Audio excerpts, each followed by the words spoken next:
Punto de encuentro con la invitada.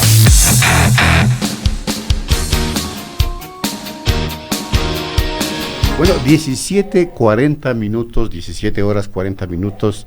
Hemos estado diciéndolo durante toda la programación de hoy que abordar la temática de la no violencia en contra de la mujer no es solo referirse al tema de femicidio, no.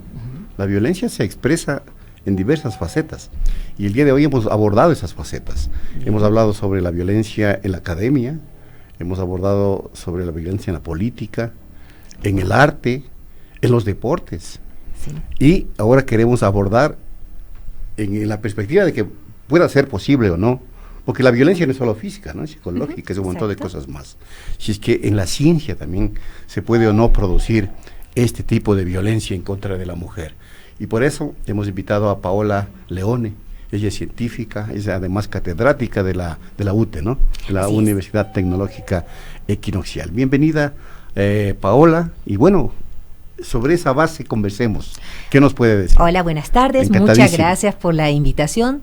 Muy contenta de estar hoy para hablar de este tema, porque es indudable que existen diferencias de género.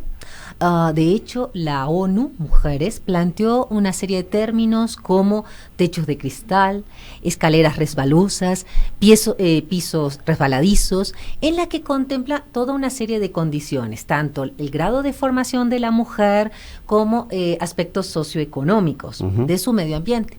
Y me encanta el poder entonces discutir el tema a nivel de la ciencia, que es el campo donde me desenvuelvo, y en esto quisiera comenzar presentando algunos análisis que hemos realizado. Correcto. Entonces, hace unos años, para evitar cualquier tipo de subjetividad y decir si hay diferencias o no, pues en la ciencia nos acogemos a cuestiones que podemos medir y que podemos observar.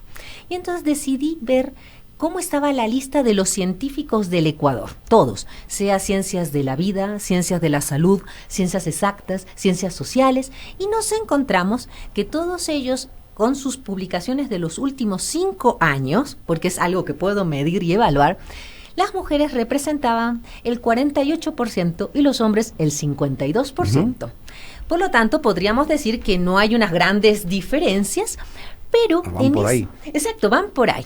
Pero en ese caso, también contemplábamos que todos esos autores de artículos podían ser gente jovencita que fue por pura casualidad, que al finalizar sus estudios de universidad les incluyen en el artículo por haber trabajado, el tutor, etcétera. Y entonces ese era un grupo tan amplio, tan heterogéneo, que probablemente ya después no se dediquen a la ciencia, otros sí. Decidimos entonces centrarnos en un grupo específico de profesionales. Yeah. Y al ser mi tema de investigación la genética humana, y al haber sido presidente de esa sociedad, decidimos ver qué pasa con los científicos de la Sociedad Ecuatoriana de Genética Humana. Y, oh sorpresa, la sociedad está constituida por 70% de mujeres, 30% de hombres. ¿Y cómo puedo evaluar realmente el impacto de esos profesionales? Pues resulta de que nosotros nos acogemos a un valor que se llama índice H. El índice H es, si pensamos en un eje de las Y y un eje de la X, en el un eje es el número de publicaciones y en el otro el número de veces que otro científico va a citar este trabajo. El punto de encuentro de esos dos ejes se llama índice H. Entonces eso es valorable. Y entonces observamos que el primer lugar en la Sociedad Ecuatoriana de Genética Humana la ocupa una mujer. Qué bien. El segundo y tercer lugar, un hombre. Pero a partir del cuarto puesto, compartido. Hombres y mujeres. A nivel nacional, cuando yo le contaba esto de todos los científicos de todas las ciencias, pues resulta que los 4 primeros puestos los ocupa hombres. Pero el quinto y el sexto, mujeres. Y a partir del séptimo, compartidos. Y cuando entonces uno dice, bueno, pero en la sociedad genética hay de todo, hay personal técnico, personal profesional de distintas áreas de la salud, vámonos mejor a científicos ya consagrados, o sea que tienen una trayectoria más que reconocida, un mínimo número de publicaciones que la exigencia para ser miembros de algo tan consolidado como puede ser la Academia de Ciencias del Ecuador.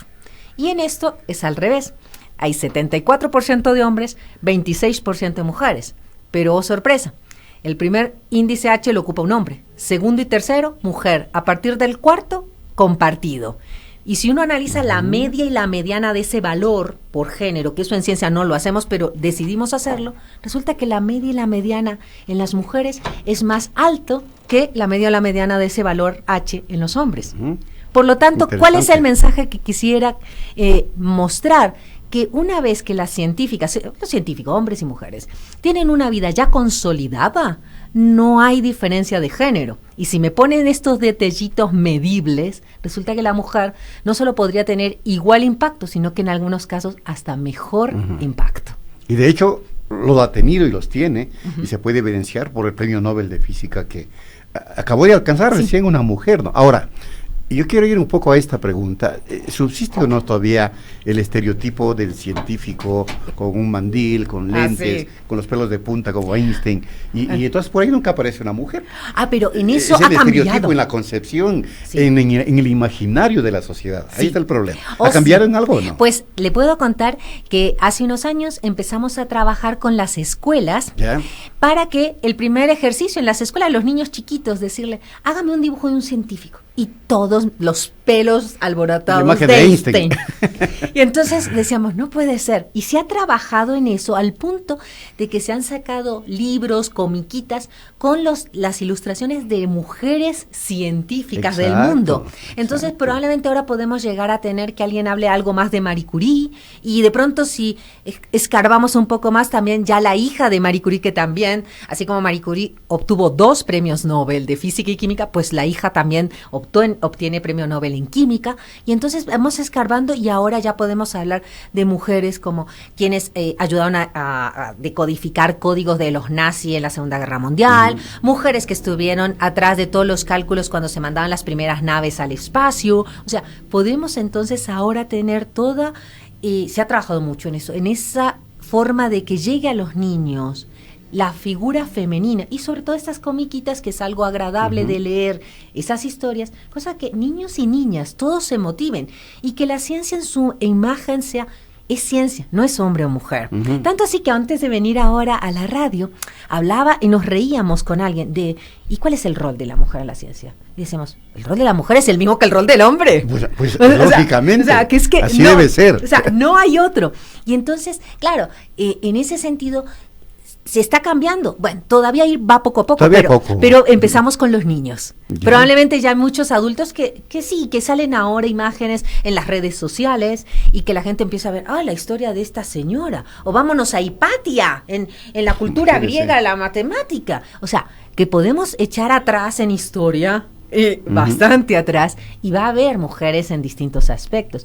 Y eso es lo interesante, que pueda haber difusión de las vidas de todas ellas, de sus historias, pero yo creo que ahora, a pesar de que en las redes sociales lo vean los adultos, los chiquitos lo tienen que aprender desde la escuela. Ahora, ¿se ha superado ya a nivel de la academia esta suerte de diferenciación que se hacía de un científico hombre a una científica mujer? Le pasaba en la época de Einstein, pues a Mileva la dejó de lado, él mismo le dejó de lado. Sí.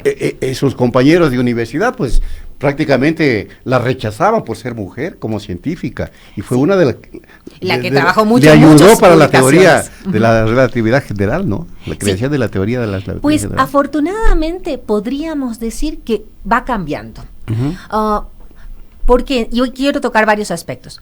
Por ejemplo, el Consejo Superior de Investigaciones Científicas de España, que es el organismo que agrupa todas las instituciones científicas de todos los tipos de ciencia, por ejemplo, ahora tiene una presidenta. Y es un organismo que no solo tiene influencia en España, sino influencia en Europa y algunos países de África.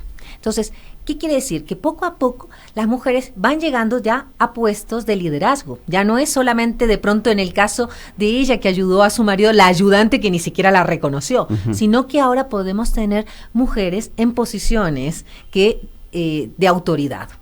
Y en ese sentido, claro, yo tengo una visión en eso muy positiva, porque yo entré a la universidad hace unos cuantos años y en ese momento era la directora del departamento, la decana de la facultad. O sea, y ahora no nos sorprende, aquí al lado tenemos, por ejemplo, una rectora de una la universidad. Politécnica. Exacto, entonces creo que ya en la educación también poco a poco uno no puede sentir que haya diferencias si has tenido ejemplos. Ejemplos en la parte de educación o ejemplos en casa. Mis padres se conocieron en la facultad. Entonces, en ese sentido, también son los ejemplos, y eso hay que trabajarlo mucho. Y los varones científicos no han dejado ya de tener esos reparos hacia la mujer, porque a mí aquí la rectora de la Politécnica me decía, yo me siento mal muchas veces. Como soy la rectora, no me paran bola cuando yo les digo cosas. No, sí, mis compañeros hombres. Sí, y en eso hay que trabajarlo mucho. Ajá. Claro que ese aspecto, más que Y eso es ciencia, violencia, sí, ¿eh? pero en Eso es ese momento, violencia. exacto, pero en ese momento estamos hablando de un concepto más amplio, más que la ciencia, el científico que está generando conocimiento en un laboratorio o en un aula, está hablando de una parte muy administrativa, Ya, que es correcto, manejo de gente, y obviamente en ese caso Sí, probablemente nos vamos a encontrar que sí, que haya un poco más de reparos por parte del hombre. Y claro, en la ciencia de pronto son espacios tan específicos, tan especializados, que realmente el que está ahí es por mérito, no es por género. Ni por hombre ni por mujer, Por sino nada. por capacidad. Exacto. Lo digamos muy bien. Tanto es así que incluso cuando yo soy editora de algunas revistas científicas, cuando me llega el artículo para revisarlo, sí, nos llegan todos los autores.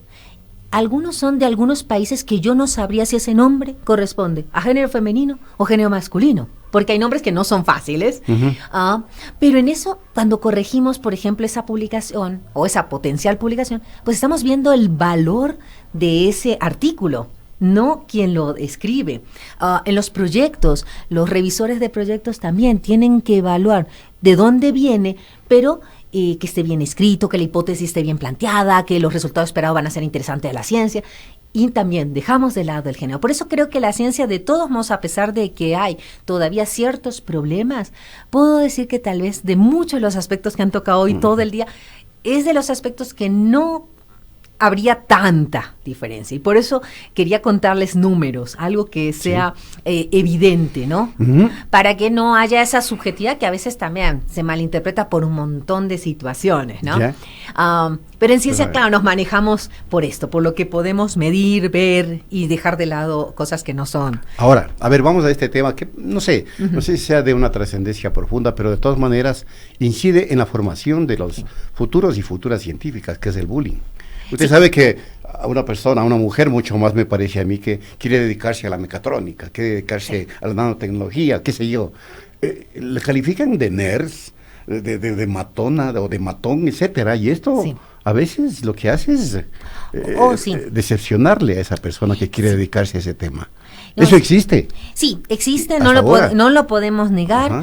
Incluso en ese sentido, las universidades, y al menos, por ejemplo, en concreto la universidad a la que pertenezco, la Universidad UTE, ha trabajado mucho en todo lo que son programas para eliminar la violencia de la mujer. Justamente se lanzó este programa hace pocos días. Entonces, en ese sentido, se está trabajando. O sea, yo creo que todos los académicos, personal administrativo de las universidades y suponemos también de las escuelas y colegios, se están dando cuenta de la existencia del bullying.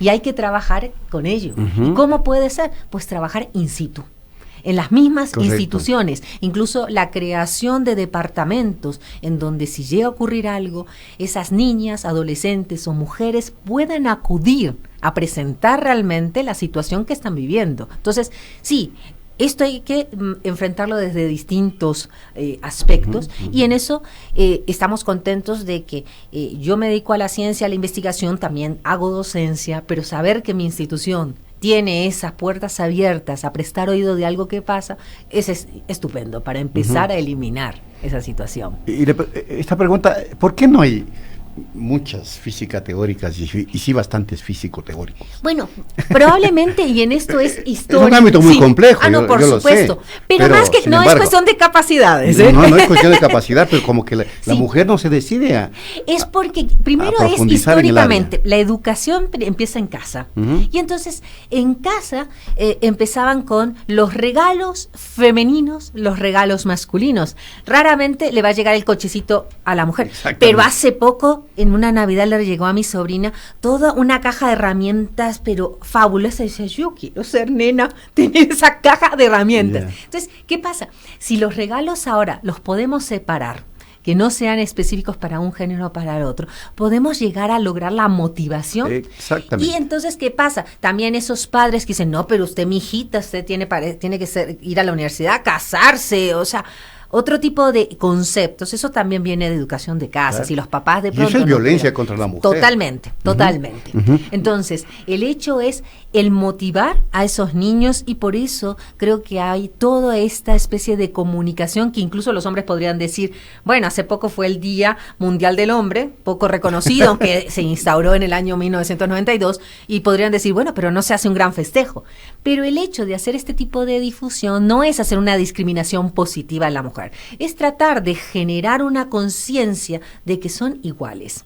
Y que realmente, si le dan la oportunidad, que en la universidad se defienda. Y va a ser como todo el proceso. Si logra aprobar la universidad las distintas asignaturas, si se gradúa, si presenta una tesis estupenda que tenga realmente rigor científico y sigue esa carrera científica, independientemente del género. Entonces sí, hay que motivar a todos, o todas y todas, a que sigan todas las áreas. Entonces probablemente sí, hoy nos enfrentamos a que haya una diferencia de género en ciertas carreras. ¿Ya? Pero probablemente en unos años tenemos que volver a conversar, a ver cómo están esos números y ver las estadísticas de unos años atrás y las que sean en el futuro. Poco a poco se ven pequeños cambios. Hay programas que se llaman STEM, que viene justo de las siglas en inglés de ciencia, tecnología, ingeniería y matemáticas. ¿Para qué? Para involucrar por igual a ambos géneros. Y muchos de esos programas van orientados justo a los más jóvenes. ¿Para qué? Para motivarlos. Qué bien. Y eso es lo que está haciendo falta. Sí. Y hace falta que los medios de comunicación también contribuyamos para incentivar esto que usted acaba de señalar. Le agradezco mucho por habernos acompañado, gracias. Paola. Muchas gracias. Paola Leone, ella es catedrática de la Universidad Tecnológica Equinoccial. Nos ha acompañado para cerrar informativamente, la jornada que hemos cumplido el día de hoy en Radio Pichincha Universal para hablar de este día de la no violencia en contra de las mujeres. Gracias nuevamente, amigas y amigos. Aquí estamos concluyendo nuestro espacio informativo. Continúen con la programación de Pichincha Universal, que ya vienen más temas sobre este día aquí en Pichincha Universal. Hasta mañana.